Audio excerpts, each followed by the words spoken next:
This video is sponsored by Skillshare. The first 1,000 of my subscribers to click the link in the description will get 1 month of Skillshare Premium absolutely free. In 1667, the blind poet John Milton completed his magnum opus, an epic poem in blank verse called Paradise Lost.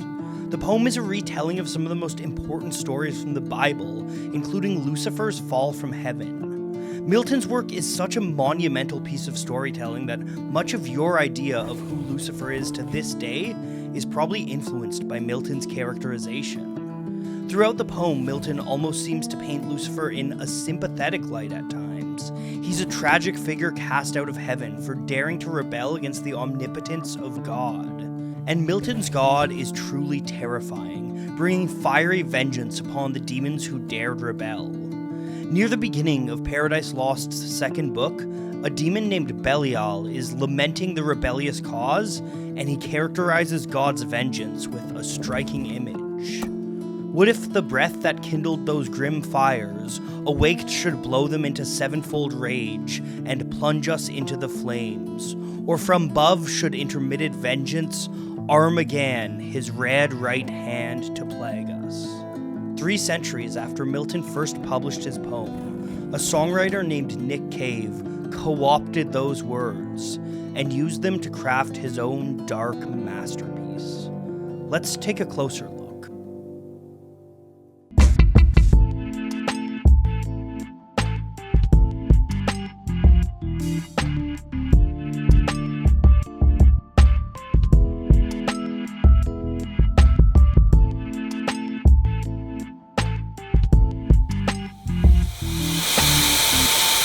Red Right Hand, much like the man who wrote it, is somewhat of an enigma.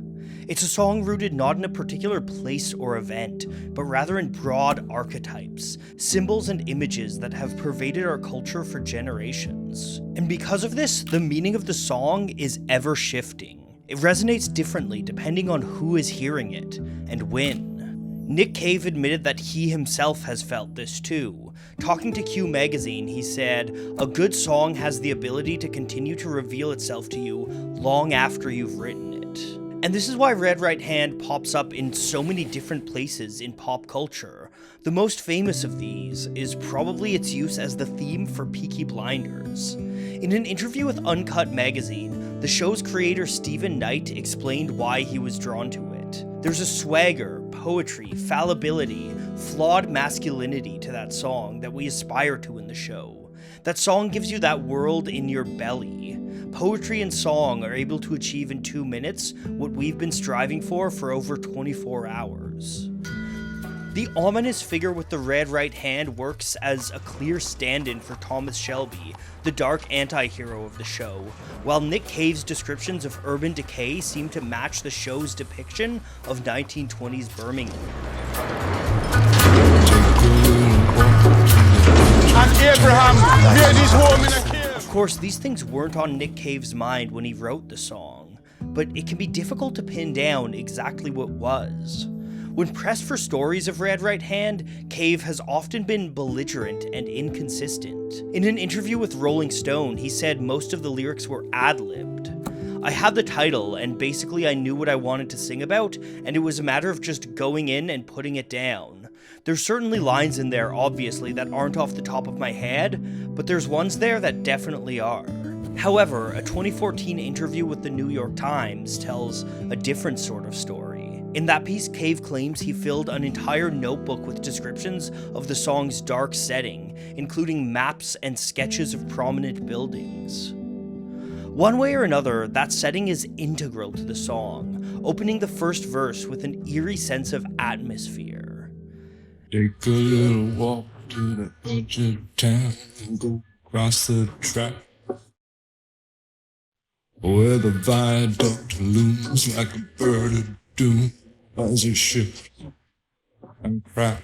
Nick Cave is putting the listener in a liminal space. Liminality is the unique sort of unsettling and discomfort that comes from the crossing of thresholds and boundaries. In the case of Red Right Hand, this threshold is the edge of town, an ominous place with an almost apocalyptic air to it.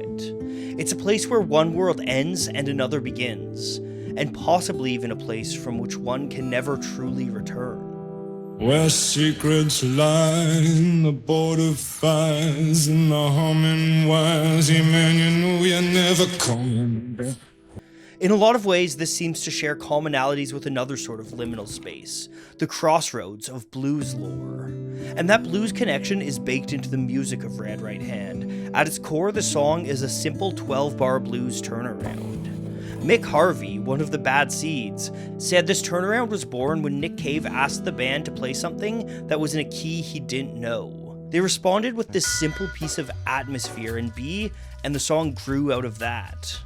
Perhaps it's because of this blues connection that many people take the song to be a Faustian story, a retelling of some sort of deal with the devil.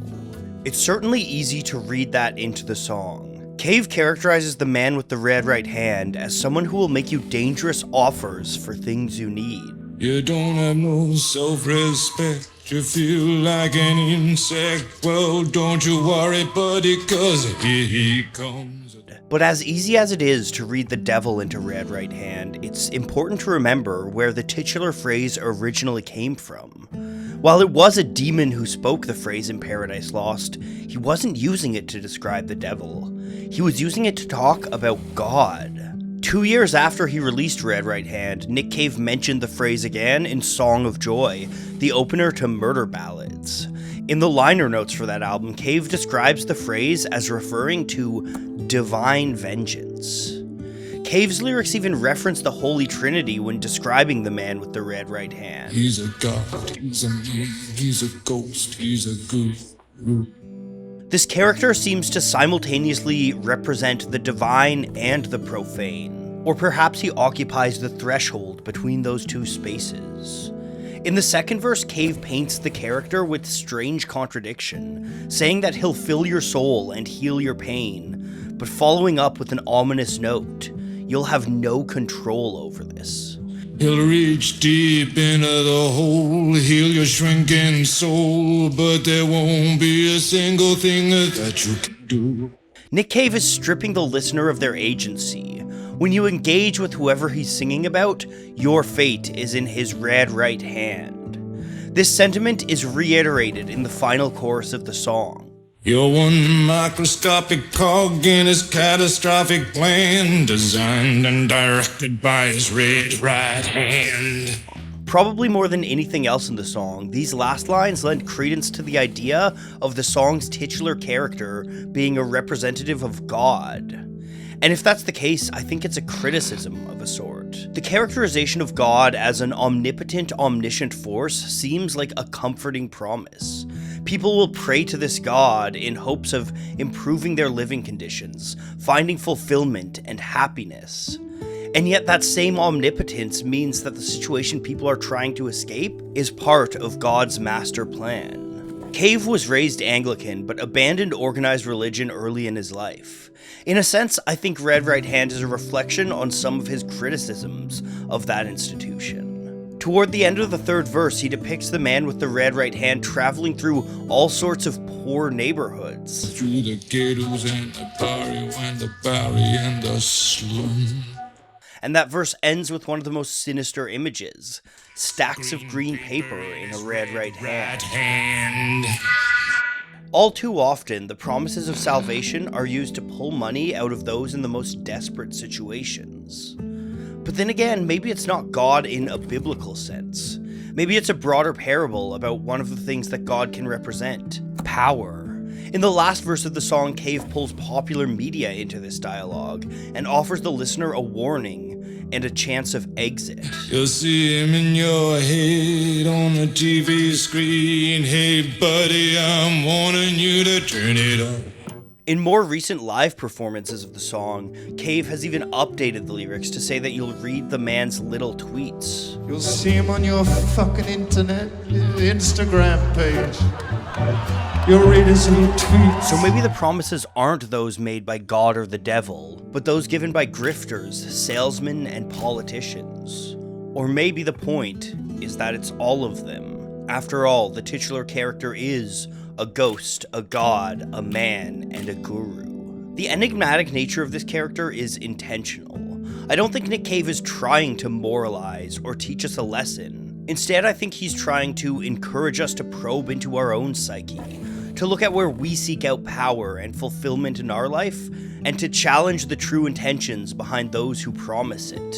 And that's why this song occupies a universal space, because in having no clear meaning, it allows itself to have all sorts of meanings. Ultimately, I think that Mick Harvey summed it up best in an interview with the New York Post. I still find it mysterious. I don't want to know the details, and I'd never ask Nick. Sometimes it's better to think, what the hell's that all about? It's better that it's unknowable and spooky. The song has its own life now. I think one of the things I love most about Nick Cave is his distinctive creative voice. When you hear a Nick Cave song, you know that it's a Nick Cave song. But as a creative myself, I know that finding your own distinctive voice and style can be really difficult.